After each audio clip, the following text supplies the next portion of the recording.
Alright, good morning. Welcome back. Now this is F.R.O log number 2, and I've come over to Bournemouth's very own version of Deal's Gap to have a little play on the Bandit before he comes off the road. Enjoy the last bit of recreation. Come on. Before I pull this thing apart and get on the Hayabusa. And I will be bringing the Hayabusa over here to learn a little bit more about the bike, and myself and the two of us together get used to the bends and the way it handles.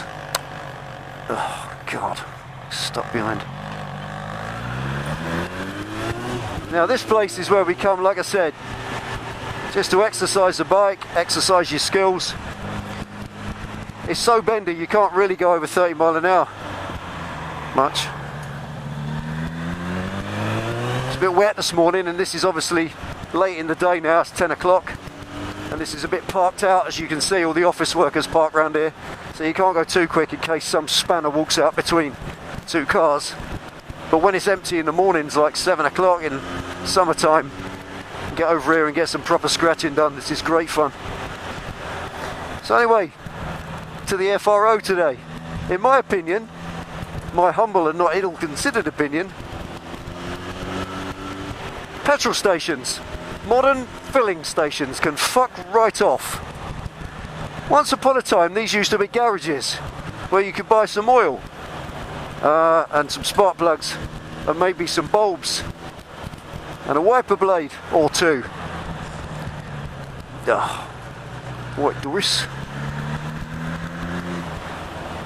And things that you need for cars. Stuff that's important. But not anymore, it would seem. You go to your average filling station now, and there's none of that stuff around anymore. All you get is groceries. They're turning into supermarkets. And can you get a cup of tea anymore? No. There's a Wild Bean Cafe. And of course, you can get 87,000 kinds of coffee. Oh, nice mocha latte with skinny dip and almond shot. Fantastic. And can you get a pasty anymore? It would seem not in the M&S one. Oh yeah, you can get a nice panini with buffalo mozzarella, beef tomatoes and pesto. But can you get a fucking Ginsters? No! I want a pasty! Not a squash cheese and tomato roll with a fancy fucking name. But why are they doing this? Because of the shoppers that go in there now. You and I go in there with our tenner and a chip on our shoulder like I've got. And what do we get? We don't want a panini. But then we're not spending any money. The person spending the money is Yon Milado with the Range Rover outside. He's just put 120 quid to the fuel in it because he's a pillock and he carries that around like a fat bloke in the back of his car, instead of putting 20 quid in at a time and getting some fuel economy. And there he stands in the garage in front of you with his pink shirt and his slip-on shoes, his expense account, buying his panini and his latte. He spends loads of money, so they're catering for him.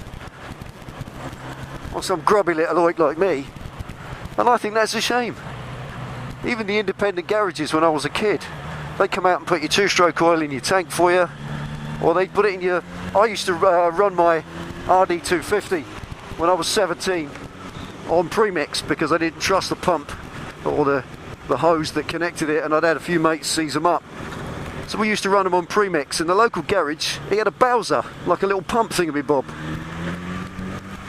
And you put your fuel in, and then you put 2 squirts of two-stroke in, 50p. Happy days. You're not faffing around buying litres of oil and trying to keep them safe in the garage. Services like that have long gone, and it's a travesty. It really is. Headlight bulbs, windscreen wipers, perhaps a mirror if you need one. All kinds of things you used to be able to buy for your vehicle that now you have to go to big vehicle mega stores for. Well, it's a shame.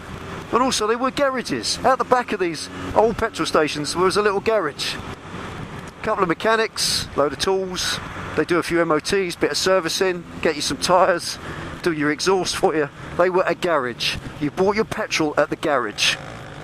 It's not a garage anymore. It's a supermarket. And the worst of all is one that I went to recently. You go in and they won't turn the pump on until such time as you take your crash helmet off. I mean, that's rare, but nevertheless it's a pain in the backside again. So let's focus a minute. That's it. So you have to take your crash helmet off, and you're stood there at the pump with a £500 crash helmet in one hand. You don't want to put it on the floor in all the diesel and crap. So what do? You think, oh, I know, easy enough, I'll stick it on top of the pump, and you look up there and that's all covered in sludge and crap. So you stood there with a crash helmet in one hand trying to fill your bike up with another. You eventually work your way into pay, and there they are in the checkout. You just want to give them a £10 note and sod off to work. But can you do that? No, you can't do that. Because you stood behind Doris and her week's shopping, paying for her orange juice and eggs and fish and cheese and butter. Like I said, can you buy oil? Oh yeah, you can buy oil. Cooking oil, baby oil, oil of fucking Ulay. But can you buy some two-stroke? No. Perhaps can you buy a bulb for your headlight? No. And I think that's disgraceful, because we're forced to go to places that mark them up in blister packs, charge you a lot more for them. You get no advice if you might need it. I know when I was a youngster, the bloke in the garage used to guide me on a lot of things. Doesn't happen anymore. The world's changed. I guess it moves on. I'm not some reactionary Luddite. Well, I am really, but you know what I mean. I accept that we have to move on. I accept that life has to change. So quick, if this gets clear, this bit, it's absolutely glorious to flick the bike round. It's always so busy. So there we are. Due to the fact that they've become supermarkets selling poncy food for poncy people in Range Rovers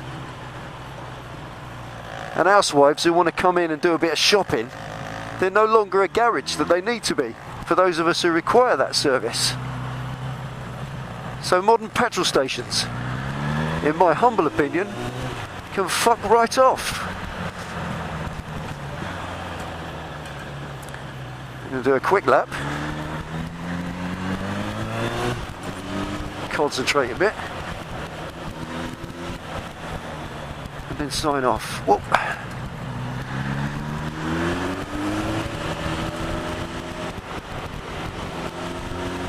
It's a great place to practice after the winter, and I'd suggest you do it the same, boys and girls, if you ride all year, or even if you don't.